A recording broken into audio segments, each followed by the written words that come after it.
በ20 ዓመትሽ ስንት ኪሎ ነበርሽ ታስታውሻለሽ? በ20 ዓመት በ25 ዓመት ሳትወልጂ በፊት በ20 ዓመቴ እርግጠኛ ብዙ ባልሆንም 52 ይመስለኛል። ስለዚህ ኪሎሽ እኮ እሱ ነው፣ ሰውነትሽ እሱ ነው። ምርጫ ሰጥሻለሁ። አንደኛው ምርጫ ያንኑ ምግብ እየበላሽ ዛሬም የበላሹን እንጀራ በወጥ እየበላሽ ትላንት የበላሹንም እየበላሽ መድኃኒት እየወሰድሽ ቀሪ ዘመንሽን መኖር ነው። ያ ሲሆን እንግዲህ አስቢ፣ መጀመሪያውኑ እየተጎዳ ነበር ያልኩሽ፣ እያለቀ ነበር ያልኩሽ ሰውነትሽ በጣም እየተጎዳ ይሄዳል። ስብሽ እየጨመረ ይሄዳል። ብዙ ከስኳር ጋር የተያዙ ህመሞች በአጭር ጊዜ ውስጥ ይመጣሉ። ሁለተኛው መንገድ እዚቹ ላይቭ ላይ የተወሰነ አውራሻለሁ፣ በውስጥም እናናግርሽና እናግዝሻለን። ከዛሬ ጀምሮ ዛሬ እንኳን መሽቷል፣ ከነገ ጀምሮ ምግብሽን ትቀይሪያለሽ። ምግብሽን ስትቀይሪ ቅድም ያልኩሽ 50 ምናምን ኪሎ ግራም ያንቺ ሰውነት ይታደሳል። የተሻለ ጤንነት ይሰማሻል። ጡንቻሽ የተሻለ ይሆናል። ቆዳሽ የተሻለ ይሆናል። ድካም የለም። እንቅልፍሽ ቆንጆ ይሆናል። ስቡ ይቀንሳል። ቅድም ያልኩሽ 60 ኪሎ ግራም 40 ኪሎ ግራም ያልኩሽ ስብ እየቀነሰ ሲመጣ ስኳርሽ በአጭር ጊዜ፣ ኮሌስትሮሉን በአጭር ጊዜ እየቀነሰ ይመጣል። የትኛው መንገድ ትመርጫለሽ? ምንም ጥያቄ የለውም ዶክተር። እንዴ መኖር ፈልጋለሁ እኮ ይህ መድኃኒት እየወሰዱ መኖር ምን ያስደስታል? ቁርስም ምሳም እራትም እንጀራ ነው። በቃ እኮ አልኩሽ። አሁን ግንዛቤ እንድታገኝ የምንፈልገው ጣፋጭ አየሽ፣ አንቺ እየመሰለሽ ያለሽውን ጣፋጭ አቁሜ ያለው ስኳር አልጠቀምም ለምን ስኳር ያዘኝ ነው እያልሽ ያለሽው አይደል? ያ ይኸውልሽ ገንፎ፣ ቆጮ፣ ቡላ ይታይሻል። ቅቤ፣ አራስ ቤት የጠጣሽው አጥሚት፣ ወጥ፣ ዘይት ያለው ወጥ፣ ዛሬ የበላሽው ፍርፍር፣ ቅንጬ፣ ጨጨብሳ ጥሪልኛ ምትበያቸውን። ዛሬ ተጋነነም ባይሆን በመጠኔ በላው ዶክተር። አራስ አይደለው ዶክተር? ታዲያ ቆይ አራስ መታመም አለበት ያለው ማን ነው? ሳትታመሚ እኮ ከራስ ቤት እኮ መውጣት ትችያለሽ። አእምሮብሽ ጠግበሽ እየበላሽ ልጅሽም ወተቱን ቆንጆ ሆኖ እኮ የምትመጪበት እኮ መንገድ አለ። አራስ ነኝ ብለሽ እኮ ይኸውልሽ ልጅሽን እያጠባሽ ያለሽው ልትኖሪለት ያሰብሽውን ልጅ እኮ ራስሽን እኮ እያሳጣሽው ነው። አንቺ አሁን አራስ ሴት ትበላለች እንዴ? አራስ ሴት የሚገላትን ምግብ ነው እንዴ የምትበላው? ከዚህ በላይ ምን ማየት ፈለግሽ? 100 ኪሎ ገባሽ እኮ 100 ኪሎ ገባሽ እኮ። እውነቴን ነው የምነግርሽ። እንዴት አድርጌ ላሳይሽ? ውስጥሽ እየሆነ ያለው ነገር እኮ ባሳይሽ ትጨነቂያለሽ። እንቅልፍ ነስቷት አስሬ የሚቀሰቅሳትን የሚደክማትን ድካም ውስጥ የሚከታትን ምግብ ሳይሆን አራስ ሴት ራሷን የሚገነባውን ምግብ የሚገነባትን ወተቷም ቆንጆ ሆኖ ለጩጮ የሚወጣ ወተት ወፈር ያለ ወተት እንዲሆን የሚያስችሉ ምግቦችን ጤንነት መስጣትን እንጂ እንዴት ነው አደጋ ላይ የምጥላትን ምግብ የምትበላው አራስ ሴት? እዚህም ላይ ኮመንት ጽፎልሻል፣ ዩቲዩብ ላይ ጻፉልሽም ኮመንት ላንብብልሽና እንጀራ አቆሚ፣ ቅቤ ቀንሺ፣ ገንፎ ቀንሺ፣ ቅንጬ አቆሚ፣ ፓስታ መኮረኒ አቆሚ፣ አጥሚት እንጀራ ያልሽው ኮምፕሊትሊ አይሆንም፣ ዳቦ ያልሽውም አይሆንም። አትርሺ። ገብቶሻል? አትክልት ብቻ ብትበይ ዋጋ ነው የምትከፊው። የስጋው መጠን ካነሰ ዋጋ ነው የምትከፊው። አሳውም እንቁላሉም በቂ ካልሆነ ዋጋ ነው የሚያስከፍል። አዎ በደንብ ገብቶኛል ዶክተር። ግን ደግሞ ለስጋ ለምሳሌ ለኮሌስትሮሉ ስጋ መውሰድ ችግር አያመጣብኝም? ዝም ብዬ በድፍረት ነው አሁን ስጋና ኮሌስትሮል አይገናኙም። እሺ ያው ያፋፋሽ መንገድ ነው። ገብቶሻል? 40 ኪሎ ግራም ሰውነትሽ ላይ እንዲጠራቀም ያደረገ አመጋገብ ለስኳር የዳረገሽ አመጋገብ ነው ኮሌስትሮል ያመጣብሽ፣ የኮሌስትሮል ችግር ያመጣብሽ። ሰላም ዶክተር፣ እንዴት አመሸህ? እግዚአብሔር ይመስገን። መግዲ እንዴት ነሽ? እግዚአብሔር ይመስገን ዶክተር። ዶክተር እኔ ብዙ አልተከታተልኩኝም። መከታተል ከጀመርኩኝ 1 ሳምንት ነው የሆነኝ ገና። 1 ሳምንትም የሆነ መከታተል የፈለግኩት አጋጣሚ ሐኪም ቤት ሄድኩኝና አሞኝ እግሬን ያመኛልና ሂጄ ነበር ሐኪም ቤት። ወልጄ ገና 3 ወሬ ነው። ኦቨር ውፍረት አለ። ውስጥ ወደ 96 ኪሎ ነኝ። እና ራሴን በጣም ያመኛል፣ እግሬም የማበጥ ምልክት አለው ምናምን ብዬ ሙሉ ምርመራ ለማድረግ ሄጄ ነበር አንድ ትልቅ ሆስፒታል። ሙሉ ምርመራ ሳደርግ ስኳር ያሳያል አለኝ። ስኳር ነው እንደዚህ የሚያምሽ እና ኮሌስትሮል አለኝ። እና እኔ ደግሞ ዶክተር አሁን እንዳልከው እየሰማሁ ነበረ፣ በአመጋገብ ማስተካከል ይቻላል፣ ጣፋጭ ነገሮችን ማቆም ምናምን። በእርግጥ ጣፋጭ ነገሮችን ፍጹም አልወስድም። ከዚህ በፊት ይሄ ሻይም አልጠጣም፣ ሻይ በስኳርም አልጠጣም፣ ዳቦም ተጠቃሚ አይደለሁም፣ የስንዴ ነክ ነገሮች ተጠቃሚ አይደለሁም። እንጀራ፣ ስጋ፣ እንቁላል፣ ወተት በጣም ተጠቃሚ ነኝ። እና ምን ልልህ ነው ዶክተር፣ እንዴት ነው አሁን ይህ ማስተካከል የምችለው? እንደነገርኩ 3 ወር ነው ገና ከወለድኩኝ፣ አጠባለሁኝ። ይህን ነገር እንዴት ነው ማስተካከል የምችለው? በጣም ውስጥ የተጨናንቆ ነው ያለሁት። ጣፋጭ ነገር ለምሳሌ ቅባት ለመቀነስ፣ ኮሌስትሮል ቅባት ለመቀነስ ስል ስጋ ማቆም አለብኝ፣ እንቁላል ማቆም አለብኝ። እሱን አቁሜ ደግሞ እንዴት ነው ማጥባት የምችለው ነው ያስጨነቀኝ ዶክተር። እድሜሽ፣ ክብደት፣ ቁመት?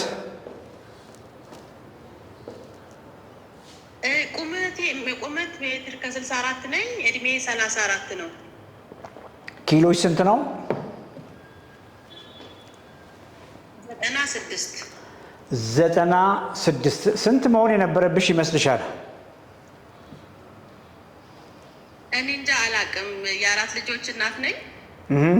ገና ከወለድኩም 4ኛ ልጄን 3 ወሬ ነው። 3 ወርሽ ነው። ስለዚህ በ20 ዓመትሽ ስንት ኪሎ ነበርሽ ታስታውሻለሽ? በ20 ዓመት በ25 ዓመት ሳትወልጂ በፊት?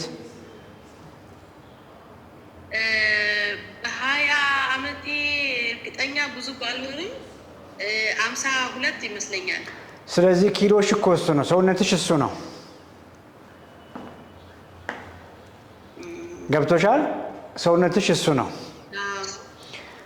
ሰውነትሽ እሱ ሆኖ ሳለ 40 ኪሎ ግራም ስብ ነው ያዝሽው ማለት ነው። በደንብ እንድትረጂ ስለምፈልግ ነው። 40 ኪሎ ግራም ስብ ነው ያዝሽው። ያ ብቻ ሳይሆን ቅድም ያልሽው 52 ኪሎ ግራም ያንቺ ሰውነት ነው ያልኩሽ ደግሞ እሱኛው እየቀነሰ ነው። ሰውነትሽ እያነሰ በተቃራኒ ምን ያዝሽ? ስብ ሰውነትሽ ላይ ሞላ። ከዚያ በኋላ ስኳርና ኮሌስትሮል ምን ሆነ? ከፍ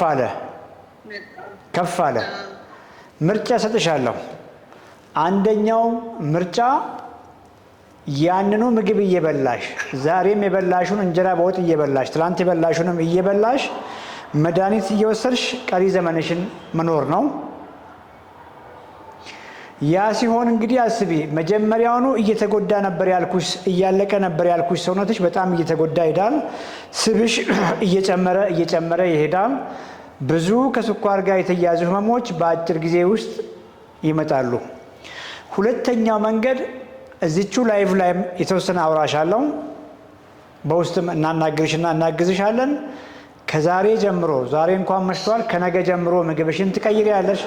ምግብሽን ስትቀይሪ ቅድም ያልኩሽ 50 ምናምን ኪሎ ግራም ያንቺ ሰውነት ይታደሳል። የተሻለ ጤንነት ይሰማሻል።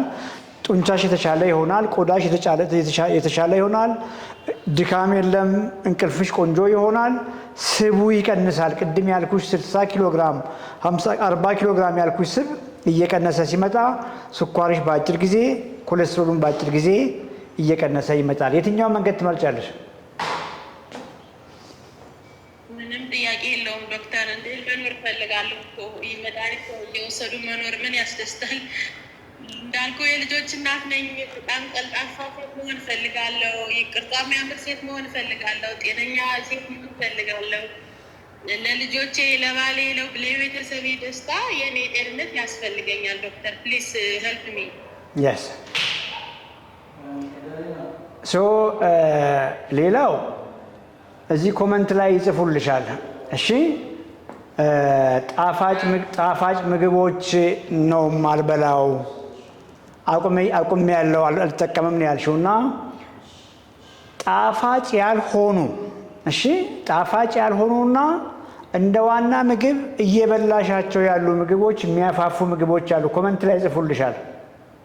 ኮመንት ስትጠብቂና አንቺ ያልጠበቅሻቸው ያፋፉኛል፣ በዚህ ምክንያት ነው የፋፋሁት ብለሽ ያላሰብሻቸውና ልክ እንደ ጣፋጭ ምግቦች የሚያፋፉሽን ምግቦች ይጽፉልሻል። ኮመንት ላይ ጠብቂ።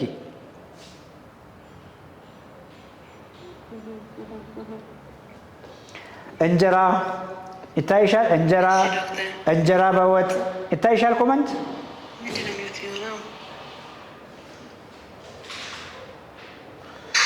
ላይ ይታይሻል?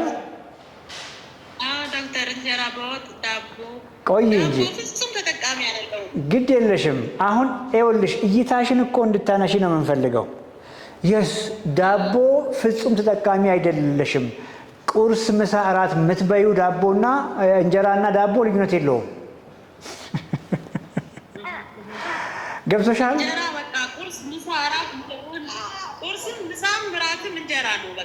በቃ እኮ አልኩሽ። አሁን ግንዛቤ እንድታገኝ የምንፈልገው ጣፋጭ አየሽ፣ አንቺ እየመሰለሽ ያለሽው አሁን ጣፋጭ አቁም ያለው ስኳር አልጠቀምም ለምን ስኳር ያዘኝ ነው እያልሽ ያለሽው አይደል? ያ ይኸውልሽ ገንፎ፣ ቆጮ፣ ቡላ ይታይሻል? ቅቤ አራስ ቤት የጠጣሽው አጥሚት፣ ወጥ፣ ዘይት ያለው ወጥ፣ ዛሬ የበላሽው ፍርፍር፣ ቅንጬ፣ ጨጨብሳ ጥሪልኛ ምትበያቸውን። አይ በቃ በትክክል ሁሉንም ጠጣኋቸው እኮ ዶክተር፣ ምን እንጠራዋለሁ ታዲያ? ምን ልትበይ ነው? አሁን እኮ በቃ አለቀ። ምግቡ በሙሉ እኮ ተጽፏልና ምን ልትበይ ነው? ሰሞኑን አንተን መከታተል ስጀምር ከሐኪም ቤት ከተመለስኩ በኋላ ነው ትንሽ መቀነስ ጀመርኩት እንጂ አሁን አንተ የምትለው ዶክተር ሁሉንም ተጠቃሚ አራስ ቤት ደግሞ ግዴታ ለጡት እያልን በቃ ሁሉንም ነገር ነው። ማልታ አለ ተጨማሪ ማልታ ማለት ይህ ላይ አልኮል የለውም እንጂ አልኮል ፍሪ እሱን እጠጣለሁ። አጥሚት ነው ግድ ነው። በቃ ይሄ ቅቤ በጣም ነው የምወስደው የነበረ። ማልታ ያልሽውም እኮ ያው ነው የተበጠበጠ ስኳር ማለት ነው። የስ ይሄኛውን ላያሰክር ይችላል፣ ግን ሲስተምሽን ጉበትሽን ያሰክረዋል። ምንም ጥያቄ የለውም። ከፍተኛ የሆነ የኃይል ቦምብ ነው እየወሰድሽ ያለሽው። ዛሬ ምን በላሽ? ዛሬ ከነጋ ጀምሮ የበላሽው ምግብ አስታውሽና እያንዳንዱ ምግብ ንገሪን። ጠዋት የበላሁት እንቁላልና ስጋ። እንቁላል ቅባቱን አውጥቼ ነጭነጩን ፓርት የተቀቀለ እንቁላል፣ ነጭነጩን ፓርት የተፈጨ ስጋ ምን የሚያክል በዳቦ 3 እንቁላል ውስጡ አስኳሉ የወጣለት የተፈና የተፈጨ ስጋ ደግሞ ያው ያን ያህል የተጋነነም ባይሆን በመጠኔ በላው ዶክተር። ያው አራስ አይደለሁ ዶክተር። ታዲያ ቆይ አራስ መታመም አለበት ያለው ማን ነው? ሳትታመሚ እኮ ከራስ ቤት እኮ መውጣት ትችያለሽ። አእምሮብሽ ጠግበሽ እየበላሽ ልጅሽም ወተቱም ቆንጆ ሆኖ እኮ የምትመጪበት እኮ መንገድ አለ። አራስ ነኝ ብለሽ እኮ ይኸውልሽ ልጅሽን እያጠባሽ ያለሽው ልትኖሪለት ያሰብሽውን ልጅ እኮ ራስሽን እኮ እያሳጣሽው ነው። ገብቶሻል አይደል? እያደረግሽ ያለሽው አንቺ አሁን ደስ አራስ ሴት ትበላለች እንዴ? አራስ ሴት የሚገላትን ምግብ ነው እንዴ የምትበላው? ከዚህ በላይ ምን ማይፈልግሽ? 100 ኪሎ ገባሽ እኮ 100 ኪሎ ገባሽ እኮ። እውነቴን ነው የምነግርሽ። ምን እንዴት አድርጌ ላሳይሽ? ውስጥሽ እየሆነ ያለው ነገር እኮ ባሳይሽ ትጨነቂያለሽ። ገብቶሻል? አራስ ቤት መብላት አለባት። የስ አራስ ቤት የሚያፋፋትን ሳይሆን ጉበቷ ላይ በስብ የሚያረጋትን ሳይሆን እንቅልፍ የሚያነሳትን ሳይሆን እንቅልፍ ነስቷት አስሬ የሚቀሰቅሳትን የሚደክማትን ድካም ውስጥ የሚከታትን ምግብ ሳይሆን አራስ ሴት ራሷን የሚገነባውን ምግብ የሚገነባትን ወተቷም ቆንጆ ሆኖ ለጩጮ የሚወጣ ወተት ወፈር ያለ ወተት እንዲሆን የሚያስችሉ ምግቦችን ጤንነት መስጣትን እንጂ እንዴት ነው አደጋ ላይ የምጥላትን ምግብ ብትበላው አራስ ሴት? ስለዚህ በምን በላሽ? በዳቦ በዳቦ። ምን ያክል ዳቦ በላሽ? 1 ስሌስ ነው ዳቦ። ጉድ። ምሳ ምን በላሽ? ከምሳ በፊት ሾርባ ነገር ወሰድኩኝ። ሾርባ ካሮት፣ ብሮኮሊ እና ዝኩኒ ዘይት ያላረኩም ዝም ብዬ በውሃ ብቻ ገንፈል አድርጌ እሱን ጠጣሁ። እሺ ምሳ ላይ ያው ፈሳሽ ስለምፈልግ ምሳ ምን ነበር? ኦኬ ምሳ ቲማቲም እና ቀይ ስር በምን በእንጀራ እንጀራ ምን ያክላል? እንጀራ አንድ ቁርጥ። እሺ እራት ወይ መሀል ላይ ያ ቅድም የነበረኝ ሾርባ ድጋሚ ጠጣሁኝ። ያው ትንሽ ስለነበረኝ እሱን ነው ድጋሚ ጠጣሁኝ። አሁን እራት ግን ጥብስ በቲማቲም ከጎኑ ቲማቲም ጥብስ በእንጀራ። እዚህም ላይ ኮመንት ጽፎልሻል፣ ዩቲዩብ ላይ ጻፉልሽም ኮመንት ላንብብልሽና እንጀራ አቆሚ፣ ቅቤ ቀንሺ፣ ገንፎ ቀንሺ፣ ቅንጬ አቆሚ፣ ፓስታ መኮረኒ አቆሚ፣ አጥሚት ደስ ይሄን ነግሮሻል። ስለዚህ ሰው ዲቴል በውስጥ ኮሚኒኬት አድርጊና እናግዝሻለን። እስከዚያ ድረስ ግን ከእንቁላል አስኳል እያወጣሽ መሆኑ ቆንጆ ሆኖ ሳለ እንቁላሉ በቂ አይደለም ብለሽ አስበሽ ስጋ የተፈጨ ከጎን ማድረግሽ ቆንጆ ሆኖ ሳለ ማባያሽ ዳቦ መሆኑ ነገሮችን ያበላሸ ማለት ነው። እሺ ከጎን አትክልቶች አድርጊ፣ አትክልቶችን ያልኩሽ አድርጊ። ያንን ምግብ በቂ መጠን በማንኪያ ለመጠቀም ሞክሪ። ምሳ ላይም የግድ ከነዚህ ከኳሊቲ ፕሮቲኖች ውስጥ አንዱን አድርጊ። ኬክ አሳም መሆን ይችላል፣ ስጋ አድርጊ። አሁንም ከአትክልት ጋር አድርጊ። እራትም ላይ ልክ እንደዛ ማድረግ ትችያለሽ። በበቂ ሁኔታ ተመገቢ። እንጀራ ያልሽው ኮምፕሊትሊ አይሆንም፣ ዳቦ ያልሽውም አይሆንም። አትርሺ። ገብቶሻል? አትክልት ብቻ ብትበይ ዋጋ ነው የምትከፊው። የስጋው መጠን ካነሰ ዋጋ ነው የምትከፊው። አሳውም እንቁላሉም በቂ ካልሆነ ዋጋ ነው የሚያስከፍልሽ። መጥፎ አቀናነስ ነው የምትቀንሽ ነው እያልኩ ያለሁት። ይሄን ስታደርጊ ወተቱ አይቀንስም። ወተቱ እንዲሁም በመጠንም በኳሊቲ ውስጡ ባለው ንጥረ ነገርም የተሻለ ወተት ነው የሚሆነው ነው እያልኩሽ ያለሁት። ይሄን አድርጊ። ወተት ብዛት እንዲጨምር በቂ ውሃ ጠጪ። አጥሚት አይደለም መፍትሄው። ማንኛውም ፈሳሽ የወተት መጠን እንዲጨምር ያግዝሻል ማለት ነው። ስለዚህ መጠኑ ላይ የምትጠጪው ፈሳሽ ላይ ውሃ ወይ ኤሌክትሮላይት አድርጊ፣ ከውሃ ጋር ወይ ሎሚ አድርጊ። በደንብ ውሰጂ። ገብቶሻል? በደንብ በደንብ ገብቶኛል ዶክተር። ግን ደግሞ ለስጋ ለምሳሌ ለኮሌስትሮሉ ስጋ መውሰዴ ችግር አያመጣብኝም? ዝም ብዬ በድፍረት ነው አሁን ስጋና ኮሌስትሮል አይገናኙም። እሺ ያው ያፋፋሽ መንገድ ነው። ገብቶሻል? 40 ኪሎ ግራም ሰውነትሽ ላይ እንዲጠራቀም ያደረገ አመጋገብ፣ ለስኳር የዳረገሽ አመጋገብ ነው ኮሌስትሮል ያመጣብሽ፣ የኮሌስትሮል ችግር ያመጣብሽ። እሺ የኮሌስትሮል ችግር ከምትበዩ እንቁላል ከምትበዩ ስጋ ጋር ቀጥተኛ የሆነ ግንኙነት የለውም። ምን እያልኩሽ ነው? ቅድም ባልኩሽ መንገድ በቂ ስጋ እየበላሽ፣ ጮማ አይደለም የምትበዩ፣ ቀይ ስጋ ነው። በቂ አሳ እየበላሽ ጠግበሽ እየበላሽ አትክልቶችን እያደረግሽ ስትሄጂ ሰውነትሽ ነው የሚገነባው። ሰውነትሽና ስብሽን ለዩ። ሰውነትሽ ቅድም ያልሽኝ በ20 ዓመት ዕድሜ የነበረች ሰውነት ነው። እሱን ነው እያደስሽ ያለሽው። ገብቶሻል? እሱ እየታደሰ ስቡ ይቀንሳል። ሰውነትሽ ነው ስቡን የሚወስደው። ሰውነትሽ ስቡን ይበላዋል፣ ይጠቀምበታል ለኃይል ምንጭነት። ልክ ይሄ ሲሆን ስኳርሽ እንደሚቀንሰው ሁሉ ኮሌስትሮልሽም ወደ ኖርማል ሊፒድ ፕሮፋይል ታገኛለሽ። ትራይግላይሰራይድ የሚባለው ዝቅ ይላል። ኤችዲኤል የሚባለው ቆንጆ ኮሌስትሮል ከፍ ይላል። ኤልዲኤል ደግሞ ስሞል ዴንስ የሚባል አይነት ሳይሆን ላርጅ የሆነ ላርጅ ቦያንት የምንለው እጅግ በጣም የተሻለ የኮሌስትሮል ፕሮፋይል ይኖርሻል ማለት ነው። ገባሽ በደንብ? ኦፊስ የት ነው የምትኖሪው? አዲስ አበባ ነሽ? ለምን አልመጣሽም? ለምን ታዲያ ቁጭ ብለሽ ቲክቶክ ላይ መማር ፈለግሽ? ኦኬ ዶክተር እንደነገርኩ ነው አሁን መከታተል የጀመርኩት እንደዚህ አይነት ነገሮች ሐኪም ቤት ከመጣሁ በኋላ ነው። ኢቭን ዛሬ አመጋገቤን የነበርኩ ይህን አንተን መከታተል ስጀምር እንጂ በፊት እንደነገርኩ ወጥ እንጀራ ወጥ ነገሮች ቅባት ነገሮች ነው ኦቨር የምወስደው እንጂ ብዙም እንደዚህ አይመጣልኝም። ግን አሁን በቃ ያንተን እንትን መከታተል ጀመርኩኝ። ከዛ ጣር ነው አሁን ጠብቄ ነው የገባሁት ሁሉ። አሁን የነገርኩሽ ጀነራል ነገር ነው። ኤግዛክትሊ የአንቺ ሚል ፕላን አይደለም። በማንኛውም ጊዜ ቤትሽም ሆነሽ መምጣት ካልቻልሽ በኦንላይን ወይ ቀጥታ መጥተሽ ሰርቪስ ማግኘት የተሻለ ይመስለኛል። በርቺ። በቃ እሺ፣ ጥሩ ዶክተር።